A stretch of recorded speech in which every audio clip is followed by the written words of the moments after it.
열왕기 하 4장 38절부터 44절까지입니다. 열왕기 하 4장 38절부터 44절까지 말씀 우리 함께 교독하도록 하겠습니다. 엘리사가 다시 길갈에 이르니 그 땅에 흉년이 들었는데 선지자의 제자들이 엘리사의 앞에 앉은지라. 엘리사가 자기 사환에게 이르되 큰 솥을 걸고 선지자의 제자들을 위하여 국을 끓이라 하매 한 사람이 채소를 캐러 들에 나가 포도 건구를 만나 그것에서 들호박을 따서 옷자락에 채워 가지고 돌아와 썰어 국 끓이는 솥에 넣되 그들은 무엇인지 알지 못한지라. 이에 퍼다가 무리에게 주어 먹게 하였더니 무리가 국을 먹다가 그들이 외쳐 이르되 하나님의 사람이여 솥에 죽음의 독이 있나이다 하고 능히 먹지 못하는지라. 엘리사가 이르되 그러면 가루를 가져오라 하여 솥에 던지고 이르되 펴다가 무리에게 주어 먹게 하라 하매 이에 솥 가운데에 독이 없어지니라. 한 사람이 바알 살리사에서부터 와서 처음 만든 떡 곧 보리떡 20개와 또 자루에 담은 채소를 하나님의 사람에게 드린지라. 그가 이르되 무리에게 주어 먹게 하라. 그 사환이 이르되 내가 어찌 이것을 100명에게 주겠나이까 하나. 엘리사는 또 이르되 무리에게 주어 먹게 하라. 여호와의 말씀이 그들이 먹고 남으리라 하셨느니라. 함께 읽겠습니다. 그가 그들의 앞에 주었더니 여호와께서 말씀하신 대로 먹고 남았더라. 아멘. 자, 4장 말씀 속에서 우리들은 계속해서 하나님의 사람 엘리사를 통하여서 하나님께서 지금 이 이스라엘을 어떻게 다스리고 있는지, 그리고 그 가운데 있는 사람들을 어떻게 돌보시고 있는지를 보고 있습니다. 북이스라엘의 왕 여호람은 여전히 하나님 보시기에 악을 행했던 왕이었고요. 또 반역한 반란을 꾀한 모압을 치는 것에만 관심이 있었던 왕이었습니다.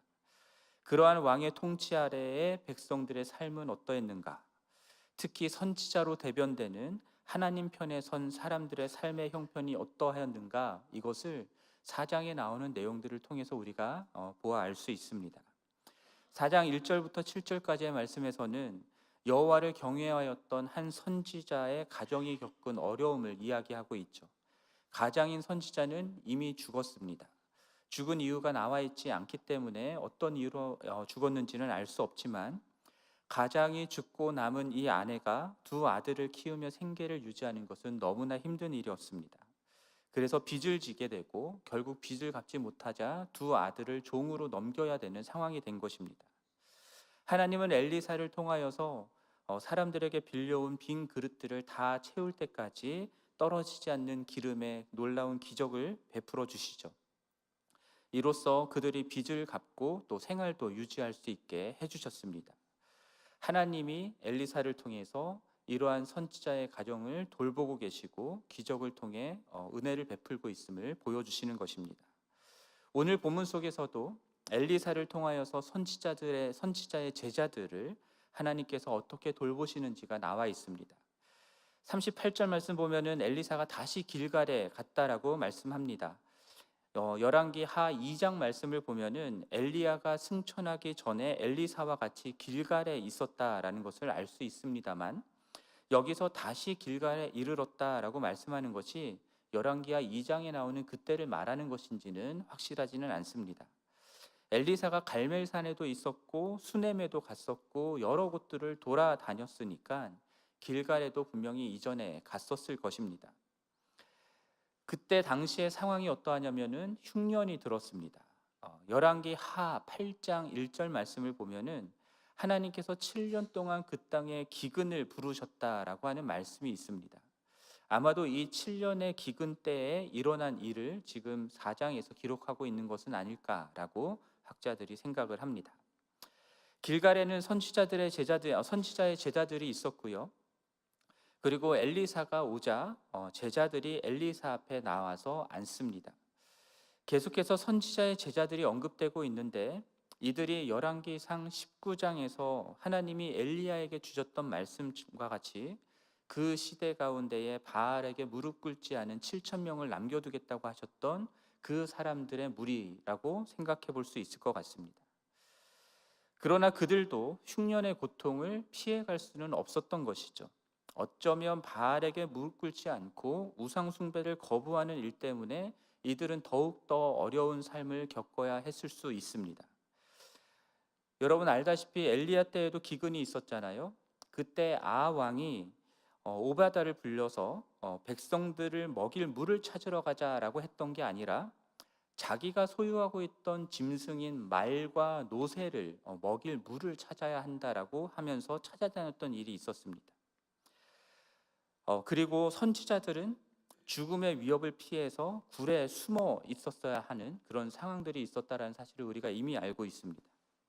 모르기는 하지만 바알과 아세라 선지자들은 이러한 흉년 중에도 왕의 보호 아래 풍족한 삶을 살았을 수 있을 것 같습니다. 엘리사가 가서 흉년 때문에 그리고 우상을 섬기지 않고 믿음을 지키는 그 일 때문에 굶주림과 어려움 가운데 처해 있는 이 제자들의 모습들을 보면서 많이 안타까웠던 것 같습니다. 그래서 자기 사환에게 큰 솥에다가 선지자의 제자들을 위해 국을 끓이라라고 명령을 하게 되죠. 이왕이면 그 명령을 내리면서 고기도 한 덩어리 주면서 이렇게 국을 끓이라 하면 좋았을 텐데 그러지는 않았던 것 같습니다. 국을 끓일 재료가 변변치 않았던 것 같아요. 흉년의 기근이니 당연했습니다. 그래서인지 39절 말씀을 보면은 한 사람이 채소를 캐러 들에 나갔다라고 말하고요. 거기서 들포도 덩굴을 만나 들호박을 옷자락에 담아 가지고 돌아와 국솥에 썰어 넣었다라고 말씀하고 있습니다. 채소를 캐러 들에 나갔는데 마땅한 채소를 거둘 수 없을 만큼 흉년이 심했다라는 사실을 우리가 알 수 있습니다. 들호박이라고 하는 것은 노란색을 띤 조롱박이라고 하는데요. 독성이 있어서 복통을 일으키거나 또 잘못하면 죽을 수도 있을 만큼 독성이 강한 그런 식물이었다고 해요. 그런데 이 제자들은 그게 뭔지를 잘 몰랐던 겁니다. 평소에 요리를 잘하고 하는 사람들이었으면 재료를 보면 이게 먹을 거 안 먹을 거 분명히 알 수 있었을 텐데 이 사람들이 그걸 잘 몰랐던 것 같아요. 그럼 하도 배가 고프니까 그거라도 먹자 하고 따와서 국솥에 넣었던 것 같습니다. 국을 다 끓여놓고 나누어 먹기 시작하는데 하나님의 사람 엘리사를 부르게 됩니다. 솥에 죽음의 독이 있다라는 겁니다. 그래서 먹지를 못합니다. 아마도 국을 먹다가 누군가 복통을 일으키거나 쓰러지는 그런 일들이 일어났던 것 같아요. 그러자 엘리사가 가루를 가져오라고 하고 솥에 던집니다. 그리고 제자들에게 주어 먹게 하니 독기운이 싹 없어져서 먹을 수 있었다라고 기록하고 있습니다. 앞서 2장 내용에서도 여리고 성읍의 물이 나빠서 토산이 익지 못하고 열매가 떨어진다라고 하였을 때에 엘리사가 소금을 던져서 물을 고치는 일이 있었죠. 오늘 본문에서도 비슷한 기적이 일어난 것입니다. 엘리사가 솥에 던진 가루, 이 가루의 정체는 무엇일까요? 특별한 마법의 가루 같은 거라고 생각할 수는 없습니다. 세번역에서는 그냥 밀가루라고 했습니다. 그냥 밀가루를 넣으니 독이 없어졌다라는 겁니다. 그러니 이게 소금이든 밀가루든 어떤 가루든 던져 넣은 것이 무엇인지가 중요한 게 아닙니다. 그것이 특별해서 독이 없어진 것이 아니라 엘리사를 통하여서 하나님께서 역사하신 것이라고 밖에는 해석을 할 수가 없습니다. 그리고 42절 말씀을 보면 또 다른 한 사람이 등장을 하죠. 그 사람은 바알 알 살리사라고 하는 곳에서부터 온 사람입니다. 처음 만든 보리떡 20개와 채소를 담은 자루를 가지고 왔다라고 말씀하고요. 하나님의 사람에게 그것을 드립니다. 바알 살리사는 길갈 근처 산지에 있는 마을이었던 것으로 보이고요. 흉년이긴 했지만 그래도 그곳에는 먹을 것이 있었던 것 같습니다. 떡과 채소를 가져온 사람이 누구인지는 모르지만 앞서 보았던 수넴 여인과 같이 선지자를 생각하고 선지자들을 섬기고자 하는 그런 사람이었다라는 사실을 우리가 알 수 있습니다. 처음 만든 떡이라고 하는 이 표현이요, 맨 먼저 거둔 보리로 만든 떡이라는 겁니다. 그리고 처음 딴 햇 곡식으로서의 채소를 가져왔다라는 겁니다.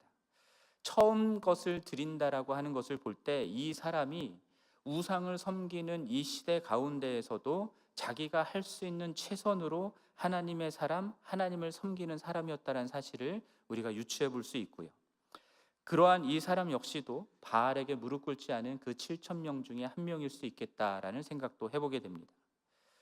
엘리사는 그것을 받고 무리에게 주어 먹게 하라라고 사환에게 이야기를 하죠. 여기서 무리라고만 나와 있기 때문에 이들이 앞서 나왔던 선지자의 제자들인지 아닌지는 명확하지는 않습니다만, 이 두 사건이 연결되어 나오는 것으로 볼 때 선지자의 제자들로 보아도 무리가 없을 것 같습니다. 자, 그렇게 보면은 엘리사의 관심이 늘 선지자의 제자들에게 가 있다라는 생각도 들게 됩니다. 먹을 게 생기면 지금 굶주리고 힘들어하는 자기 제자들을 생각하는 겁니다. 그래서 국도 끓여서 먹이려고 했고, 그리고 지금 보리떡 20개와 채소를 주어 먹게 하라라고 말씀하고 있는 거죠. 그런데 사환이 볼 때 이 보리떡 20개와 채소가 100명이 되는 사람들을 먹이기에는 터무니없이 부족한 겁니다. 100명이 먹으면 간의 기별도 안 가는 양인 것이죠. 그래서 어떻게 100명에게 이것을 내어놓겠느냐라고 반문하자 엘리사가 이렇게 말씀합니다. 무리에게 주어 먹게 하라. 여호와의 말씀이 그들이 먹고 남으리라 하셨느니라. 그리고 44절 말씀 보면 그 결과가 한 절로 간결하게 나옵니다. 그가 그들 앞에 주었더니 여호와께서 말씀하신 대로 먹고 남았더라. 여러분, 어떤 사건이 기억나십니까? 예수님 때의 오병이어 사건이 기억이 나시죠? 보리떡 5개와 물고기 2마리로 5,000명을 먹이신 그 일들이 기억나는 그러한 말씀입니다. 근데 오늘 말씀 이 두 사건을 함께 생각을 해볼 때에 저는 먼저는 어떤 생각이 드냐면, 하나님이 그렇게 선지자의 제자들, 우상을 섬기는 영적의 기근 시대에 하나님을 향한 믿음을 지키는 자들의 삶을 놀랍게 지키고 보호하고 계신다라는 것을 발견하게 됩니다. 갈수록 하나님을 대적하고 악해져 가고 있는 세상을 우리도 살아가고 있습니다.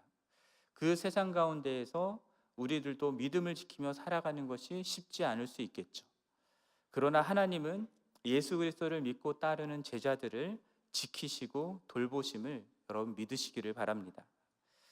흉년과 기근의 때에 모두가 힘들었던 것처럼 세상에 일어나는 온갖 일들로 인해서 힘들고 어려운 것은 그리스도인이나 비그리스도인이나 다 똑같습니다.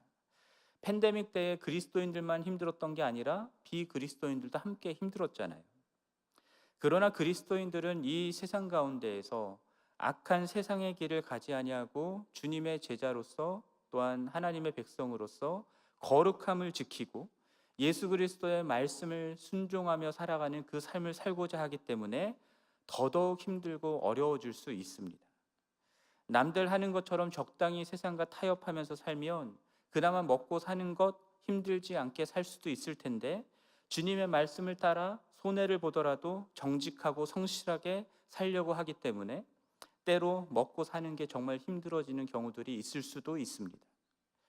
하지만 하나님은 그렇게 해서라도 이 세상의 우상에게 절하지 아니하고 하나님이 주시는 그 말씀을 믿고 순종하고 따라가는 그 삶을 위해서 기꺼이 힘든 삶을 선택하는, 바알에게 무릎 꿇지 아니하는 자들과 같은 이들의 삶을 보호하여 주시고 지켜주시는 분이시다라는 거죠. 우리가 다 이해할 수 없고 상상할 수 없는 하나님만의 방법으로 기적을 베푸시며 돌보아 주신다라는 사실을 우리가 기억해야 할 것입니다. 여러분, 이것을 믿으십니까? 아멘. 그러므로 여러분, 어떠한 어려움 속에서도 이 세상과 타협하지 않는 거룩한 믿음을 지키며 주님이 우리에게 주신 말씀대로 순종하며 살아가는 그 삶을 끝까지 지켜내시기를 간절히 바랍니다. 그리고 오늘 말씀 속에서 제 시선을 끄는 단어가 있었습니다. 그것이 무엇이냐면 바로 한 사람입니다. 한 사람. 오늘 본문의 두 사건을 볼 때에 둘 다 한 사람이 등장을 합니다.